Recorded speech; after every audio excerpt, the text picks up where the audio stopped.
साथियों, आप सभी का स्वागत है आपके अपने यूट्यूब चैनल में। आज हम जानने वाले हैं वर्णमाला उच्चारण स्थान। साथियों, जो उच्चारण स्थान होता है उसमें काफ़ी लोगों का डाउट होता है कि यह कैसे होता है, इसको कैसे याद किया जाता है। लेकिन इस वीडियो को देखकर आपके सारे डाउट क्लियर हो जाएंगे। चलिए यहाँ पर देख लेते हैं हम लोग कि उच्चारण स्थान से संबंधित जो टॉपिक हैं वह कौन कौन से हैं और इस वीडियो में हम क्या क्या डिस्कस करने वाले हैं। तो नंबर 1 पढ़ने वाले हम लोग स्थान के आधार पर। जो स्थान के आधार पर उच्चारण स्थान होते हैं वह कितने प्रकार के होते हैं। नंबर 2 है स्वर तंत्रियों के कंपन के आधार पर। नंबर 3 है श्वास की मात्रा के आधार पर। और नंबर नेक्स्ट है वायु के नासिका से निकलने के आधार पर। तो चलिए स्टार्ट करते हैं। जो पहला टॉपिक उच्चारण स्थान के आधार पर स्क्रीन पर देख सकते हैं आ चुका है। जो व्यंजन है वह 5 वर्गों में विभाजित किया गया है। का वर्ग, चा वर्ग, टा वर्ग, ता वर्ग और पा वर्ग। का वर्ग के अंतर्गत 5 वर्ण आते हैं। का, खा, गा, घा, अंगा। और इसका उच्चारण स्थान है वह है कंठ। का वर्ग का उच्चारण स्थान है कंठ। कंठ से का वर्ग के जितने भी वर्ण हैं उनका उच्चारण किया जाता है। नंबर नेक्स्ट है चा वर्ग। चा वर्ग के अंतर्गत चा, छा, जा, झा, इया और तालब्य सा वर्ण आते हैं और इनका उच्चारण स्थान है तालब्य। नंबर नेक्स्ट है टा वर्ग। टा वर्ग के अंतर्गत टा, ठा, डा, ढा, ड़ा और मूर्धन्य सा वर्ण आता है। इसका उच्चारण स्थान है मूर्धन्य। नेक्स्ट है ता वर्ग। ता वर्ग के अंतर्गत ता, था, दा, धा, ना वर्ण आते हैं और उनका उच्चारण स्थान है दंत। दंत द्वारा इन 5 वर्णों का उच्चारण किया जाता है। पा वर्ग के अंतर्गत पा, फा, बा, भा, मा वर्ण आते हैं और इनका उच्चारण स्थान है ओष्ठ। नंबर नेक्स्ट यहाँ पर देख सकते हैं आप लोग वा और फा, इनका उच्चारण स्थान है दंत ओष्ठ। जब भी हम वा और फा वर्ड को बोलेंगे तो हमारा दंत जो है ओष्ठ जो है एक बार जरूर मिलेगा, तभी इसका शुद्ध उच्चारण हो पाएगा। नंबर नेक्स्ट है हा। हा का उच्चारण स्थान है स्वर तंत्रीय। जो हमारा स्वर तंत्र है इसके द्वारा हा का उच्चारण किया जाता है। तो आई होप दोस्तों यह टॉपिक आपको समझ में आया होगा। चलिए नेक्स्ट देखते हैं वह क्या है वह उच्चारण स्थान के संबंध में। अपना नेक्स्ट टॉपिक आ गया स्क्रीन पर, स्वर तंत्रियों में उत्पन्न कंपन के आधार पर उच्चारण स्थान। तो दोस्तों इसको डिस्कस करते हैं हम लोग। देख सकते हैं यहाँ पर नंबर 1 है अघोष। अघोष वर्ण जो होते हैं इन ध्वनियों के उच्चारण में स्वर तंत्रियों में कंपन नहीं होता है। इन ध्वनियों के उच्चारण में स्वर तंत्रियों में कंपन नहीं होता है, इसको अघोष वर्ण कहते हैं।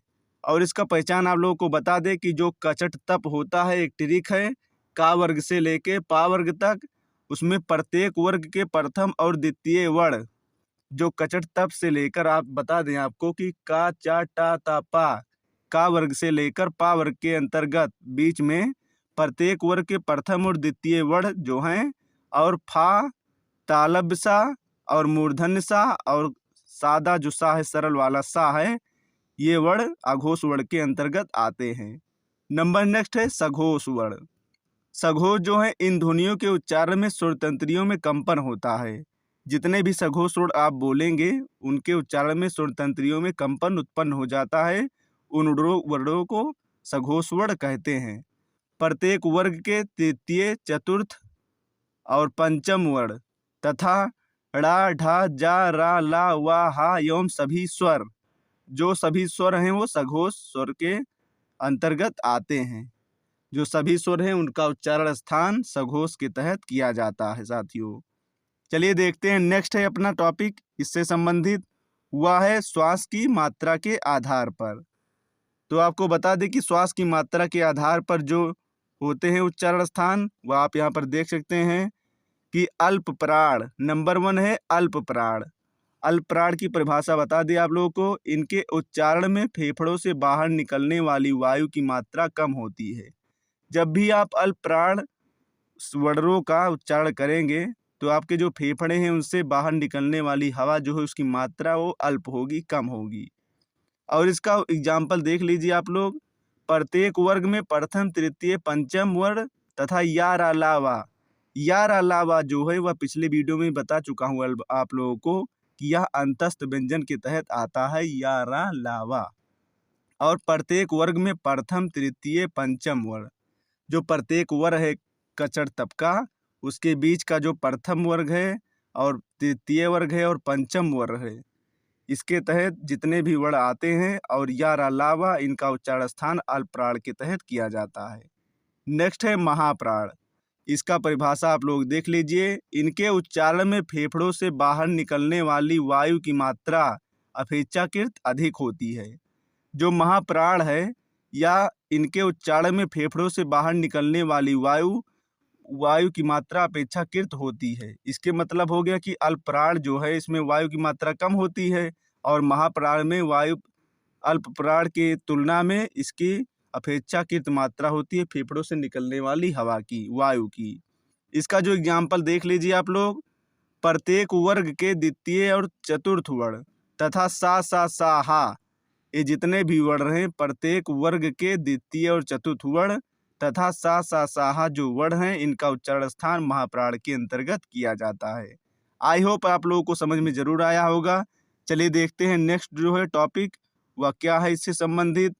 वायु के नासिका से निकलने के आधार पर, जो वायु से नासिका के निकलने के आधार पर वर्ण है और उनका उच्चारण स्थान है वह क्या है।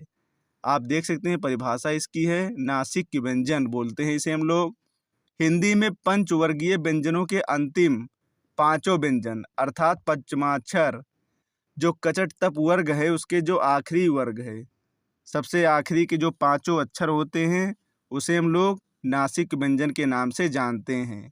आप यहाँ पर देख सकते हैं ड़ा, या, ड़ा, ना, मा, इसको हम लोग नासिक व्यंजन के तहत रखते हैं और इनका उच्चारण स्थान नासिक व्यंजन के तहत किया जाता है। इसका जो उपनाम है वह है पंचमाक्षर, इसको पांचवा अक्षर हम लोग बोलते हैं। कचट तप जो वर्ग है का, चा, टा, ता, पा, इसका जो आखिरी वर्ग होता है जैसे का, खा, गा, घा, अंगा, यहाँ पर आप देख लीजिए आया है चा, छा, जा, झा, इया। कचट तप के अंतर्गत जितने भी लास्ट वर्ड आपके आएंगे वह नासिक व्यंजन के तहत आएंगे। तो साथियों आई होप आपको वीडियो समझ में जरूर आया होगा और ऐसे ही इसी प्रकार के नए नए वीडियो देखने के लिए वीडियो को लाइक करें और चैनल को सब्सक्राइब करना ना भूलें। मिलते हैं नेक्स्ट वीडियो में, तब तक के लिए धन्यवाद।